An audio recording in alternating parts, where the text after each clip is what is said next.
A very good morning to all of you. जय हिंद जय भारत। मैं सुभाष कुमार मिश्रा आप सभी का स्वागत करता हूं लेक्चर नंबर 14 में। आज मैं डिस्कस करूंगा one of the most important topic Lami's theorem and it's numerical. Lami's theorem को मैं डिस्कस करते वक्त very important way what is the Lami's theorem, पहले स्टेटमेंट की तरफ देखते हैं। कोई डायरेक्ट स्टेटमेंट हमारा पूछ लिया जाता है हर कॉम्पिटिटिव एग्जाम में, और हमारा किस तरह इसको इंप्लीमेंट करेंगे और कैसे लगाएंगे ए बी। तो ये कहता है if a three coplanar forces, एक एक लाइन को डिस्कस करता हूं। Coplanar forces mean the forces which are acting at the same plane.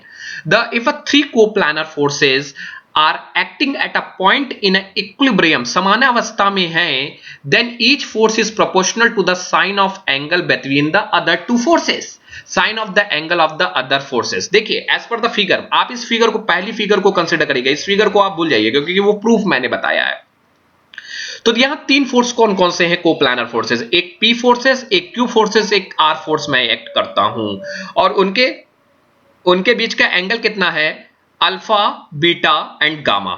तो अकॉर्डिंग टू द लामीज कहते हैं कि if a three coplanar forces, condition ये है कि तीन को प्लानर फोर्सेस, टू को प्लानर फोर्सेस पे ये नहीं लगेगा। जब टू को प्लानर फोर्सेस जब मैं लगाऊंगा तो वहां पे पैरेललोग्राम ऑफ मेथड लग जाएगा, या रिजोल्यूशन ऑफ द मेथड्स की आप लगा सकते हैं। तो हम parallelogram of law of method लगाएंगे जहां टू फोर्सेस की बात होगी। मोर देन टू फोर्सेस की बात होगी तो हम रिजोल्यूशन ऑफ द फोर्सेस लगाएंगे। और जब थ्री को प्लानर फोर्सेस है और इक्विलिब्रियम में है, वो सामान्य अवस्था में है, देन वो फोर्स कौन कौन से हैं, पी क्यू आर, उनके जो फोर्स होते हैं वो प्रोपोर्शनल होते हैं sine of angle between that. If it suppose, कैसे मैंने कहा कि ये पी फोर्स है, तो इनके इन दो अदर फोर्सेस क्यू और आर के बीच बनने वाले साइन एंगल के का सामान्य अनुपाती होगा। तो P upon sine alpha, Q की वैल्यू उसी तरीके लेंगे। देखिए समझिएगा, बच्चा गलत कर देता लगाते वक्त। देखिए मैंने पी फोर्स लिखा और जो दो फोर्स बच गए उनके बीच बनने वाले एंगल की बात की, that is called sine alpha. If R suppose the Q forces, हमने क्यू फोर्स की बात की और क्यू फोर्स पे लगने वाले एंगल की बात जब मैं करता हूं तो बचे हुए दो फोर्स पी और आर के बीच बनने वाले एंगल की बात करता हूं तो साइन बीटा। जब मैं आर की बात करता हूं तो बचे हुए दो फोर्स कौन कौन से हैं, पी और क्यू, उनके बीच बनने वाला एंगल कौन सा है, sine alpha. This is called the Lami's theorem. अब हमारा यह है कि हम प्रूफ कैसे करते हैं, कोई प्रूफ आता है हमारे पास तो हम प्रूफ देखते हैं। मैं एक करता हूं कि मेरे पास यही सब था, आर पी क्यू, तो मैं नेमिंग कर देता हूं। यहां पे मैं नेमिंग करता हूं बेटा कि ये नेमिंग हमारा हो गया A, this is called A, and this is called B, and this is called D. और हम क्या करते हैं, ड्रॉ कर देते हैं डॉटेड लाइन यहां से, और इस लाइन को इलोंगेट कर देते हैं, एक पैरेललोग्राम को ड्रॉ कर देते हैं। तो what is the parallelogram, A C B O is an a parallelogram, और कुछ नहीं है। ये रिजल्टेंट मेरा आर सेम है। जब ये मेरा पी है तो पैरेललोग्राम के एडजेसेंट साइड भी क्या होगी, मेरी पी हो जाएगी। जब ए ओ पी है तो हमारा सी बी भी पी हो जाएगा, और जब हमारा ओ बी क्यू है तो हमारा ए सी भी क्या हो जाएगा, क्यू, और जब हमारा ओ डी डी ए है तो हमारा ओ सी भी क्या हो जाएगा, आर हो जाएगा। अब मुझे देखना है कैसे मुझे इसके प्रूविंग पे बढ़ना है। तो from the geometry of the figure, BC हमारा क्या है, from the geometry of the figure, BC is equal to P, AC is equal to Q, angle AOC क्या होगा। देखिए बहुत दिक्कत की बात नहीं है, आप बिल्कुल मेरे साथ चलिए। AOC कैसे निकालोगे, जब ये C पूरी लाइन क्या होगी 180, और ये AOD का एंगल बीटा है, तो ये पूरा क्या होगा, ये छोटा सा एंगल क्या होगा, 180 माइनस बीटा। क्लियर, एक लाइन 180 माइनस बीटा। अब आ जाइए ACO क्या होगा बेटा, जब ये हमारा गामा है और ये वाला क्या है हमारा अल्फा, तो ये हो गया हमारा गामा, तो ये हमारा क्या हो जाएगा 180 माइनस अल्फा। कितना हो जाएगा 180, क्योंकि इसी का लीनियर एंगल क्या हो जाएगा 180 माइनस अल्फा। और ये ए एंगल क्या हो जाएगा, ए एंगल निकालने के लिए, CAO निकालने के लिए आपको क्या करना है, आप देखिए ये एंगल हमें मालूम चल गया, AOC मालूम चल गया 180 माइनस बीटा, ACO मालूम चल गया 180 माइनस अल्फा, ये दोनों हमें पता चल गए, तो हम इजीली वे से निकाल सकते हैं। जैसे BOC ये ACO और BOC इक्वल है, तो BOC भी तो 180 माइनस अल्फा हुआ, जिसको हमने गामा नहीं कह सकते हुआ, क्योंकि गामा पूरा है तो 180 माइनस अल्फा। क्योंकि ये क्या है हमारा मैथ की प्रॉपर्टी, ये एंगल इतना है तो ये एंगल भी वही होगा। तो ये जब मतलब 180 माइनस है तो ये क्या हो जाएगा, ए भी हमारा। अब आइए तो हमें CAO निकालना है। तो CAO निकालना है तो हमें मालूम है पूरे ट्रायंगल का सम कितना होता है 180 डिग्री। तो 180 डिग्री इज इक्वल टू तीनों का सम, एंगल किसका sum, angle AOC, angle ACO, angle CAO। तो मतलब इनका सम क्या होगा 180 डिग्री होगा। तो हमें CAO निकालना है तो 180 माइनस दिस, इसका इसका ACO की वैल्यू कितनी है 180 माइनस बीटा, इसकी AOC की वैल्यू कितनी है 180 माइनस बीटा। आपने रख दिया तो अल्फा प्लस बीटा कितना आ गया 1 माइनस 180, ये इसकी वैल्यू निकली है। अच्छा ये देखिए अल्फा प्लस बीटा, इस वाले फिगर से क्लियर करिए, अल्फा प्लस बीटा का पूरा एंगल कितना है 360 डिग्री। तो we can write as alpha plus beta plus gamma is equal to 360 degree, put the value in that. तो we know the value of CAO, CA की value कितनी आ गई 180 माइनस गामा, पूरी वैल्यू आ गई।